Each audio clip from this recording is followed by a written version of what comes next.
Welcome to Quill Sword Blogcast. There are no RINOS or DINOS. Why conspiracy theories do more harm than good. Being a good little political scientist, I will start by defining my terms.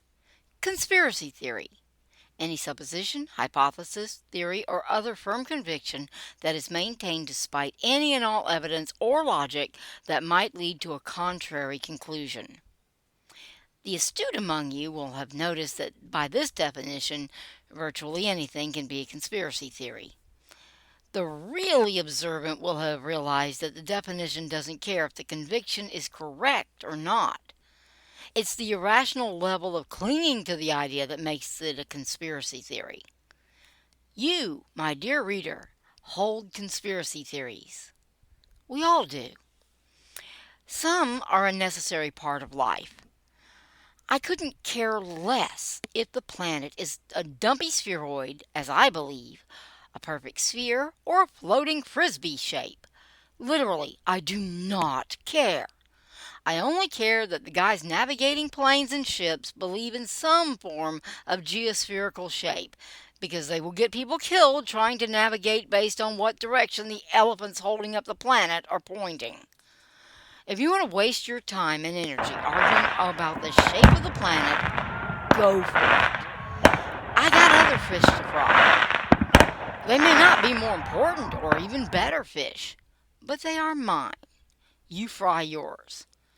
In other words, spending your life trying to prove logically or empirically the truth of every single thing you were taught is a massive and futile waste of time. You can't do it, and you don't need to do it, which is why only idiots try to do it. Don't worry, they'll figure it out, and they'll find their own fish eventually. That doesn't mean that the argument over the shape of the planet isn't important to somebody, besides navigators and GPS programmers, or that it shouldn't be. It does mean that not everything needs to be important to everyone at the same time. Who knows, someday some guy who spent countless hours on the internet trying to prove the planet was whatever shape may just come up with a proof that settles not only that question, but other related ones. What would be a complete waste of time for me may bear fruit for someone else. Pick your own fish and then fry those suckers. It's not the waste of time that makes conspiracy theories dangerous. It's the irrational adherence. I'm clear some of that. It is not irrational to conclude that the earth is flat. No, not at all. If your conclusion is based on sound logic and available facts. What your textbook said is not a fact when it comes to the conclusion being tested. Assuming that it is fact when making the proof is actually fallacious logic. Yes, really. It's called assuming the conclusion. So no, pulling out your first grade science textbook doesn't prove anything. It has no effect on the argument at all. Okay, here we go. If Bob knows that he cannot sense the supposed motion of the earth, he can use that fact as part of his proof. He can then conclude that there may be a problem with the claims of fantastic momentum, which is what you get when you're hurtling around at better than 1,000 miles per hour.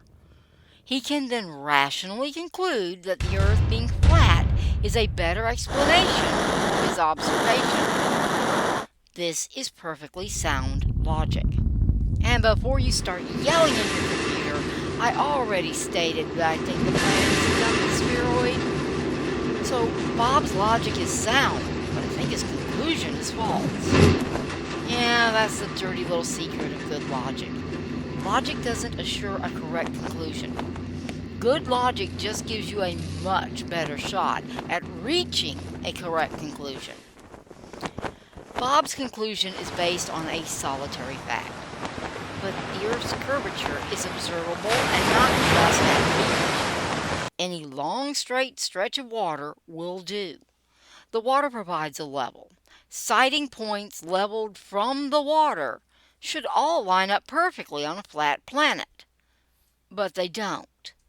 They will be off by an inch or more, depending on how exactly the experiment is set up. The curvature of the planet is the best explanation. When we do this experiment and Bob cites the line for himself, we should expect Bob to reconsider his position. It's not irrational for Bob to stop and think about it to see if there's another solution. But once he cannot come to a rational explanation that addresses the experiment, he is irrational for continuing to believe that the earth must be flat. Notice, Bob isn't irrational for not immediately accepting that the earth is round. He's not even irrational if he never accepts that explanation. He is only irrational if he clings to the explanation that has been disproven.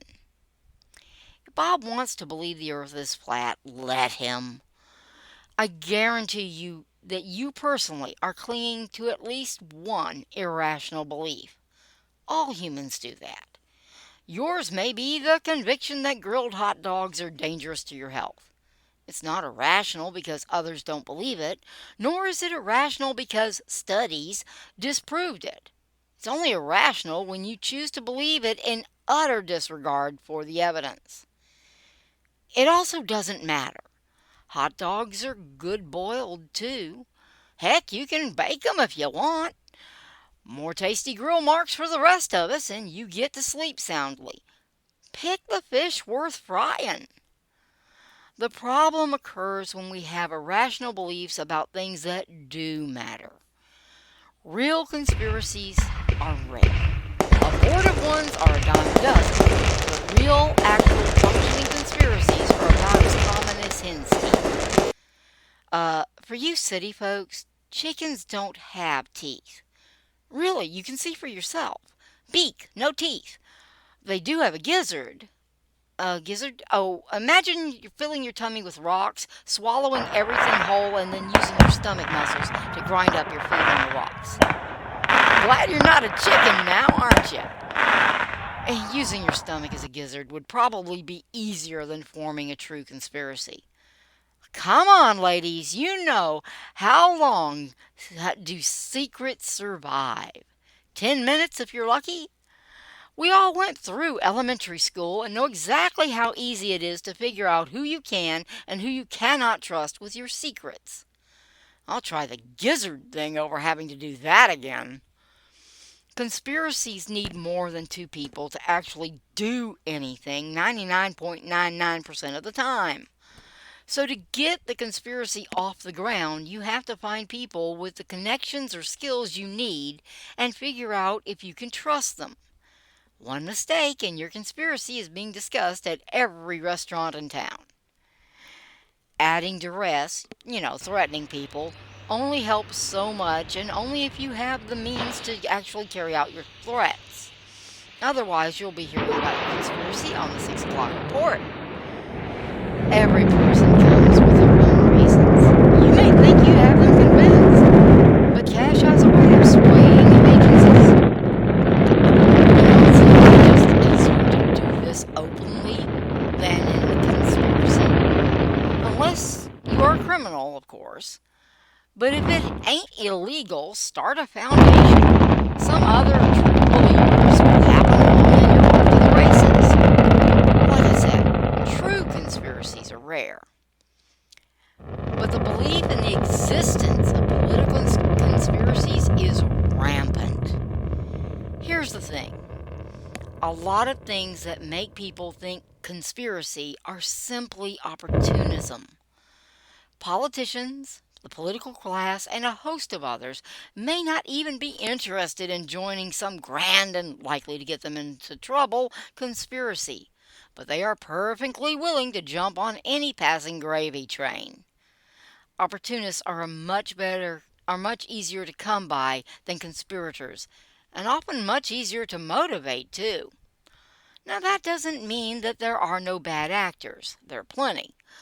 We all come in size human after all. But evil genius level grand conspiracy master villains? Mostly wannabes and a few that have ever even attained expert level of inability. Sorry, but there aren't any Dr. No's running around loose out there.